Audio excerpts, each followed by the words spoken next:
HPV vaccine ఎందుకు తీసుకోవాలి, ఎన్ని డోసెస్ తీసుకోవాలి? నేను మీ doctor Vijayalakshmi, consultant gynaecologist, Visakhapatnam.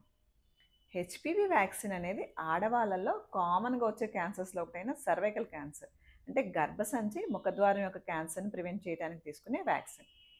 ఈ వ్యాక్సిన్ని 9 to 45 years ఏజ్ వాళ్ళు ఎవరైనా తీసుకోవచ్చు. కానీ ఎన్ని డోసెస్ తీసుకోవాలనేది ఏజ్ మీద డిపెండ్ అయి ఉంటుంది. 9 to 14 years ఏజ్ వాళ్ళు అనుకోండి, 2 డోసెస్ తీసుకుంటే సరిపోతుంది. ఫస్ట్ అండ్ సెకండ్ డోస్కి 6 months గ్యాప్ ఉండాలి, అంటే 0 and 6 months. అదే 15 to 45 years ఏజ్ వాళ్ళు అనుకోండి, 3 డోసెస్ తీసుకోవాల్సి ఉంటుంది.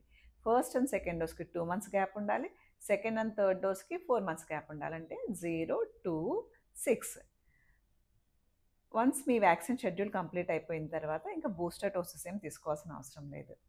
ఇంకొక ఇంపార్టెంట్ విషయం ఏంటంటే, ఈ వ్యాక్సిన్ని మీరు బిఫోర్ మ్యారేజ్ కానీ లేదా బిఫోర్ ఫస్ట్ ఇంటర్కోర్స్ కానీ తీసుకుంటే బెటర్ ప్రొటెక్షన్ ఉంటుంది. మీ ఆరోగ్యానికి సంబంధించిన మరిన్ని సలహాల కోసం వెంటనే ఫాలో చేసి సబ్స్క్రైబ్ చేయండి. Thank you.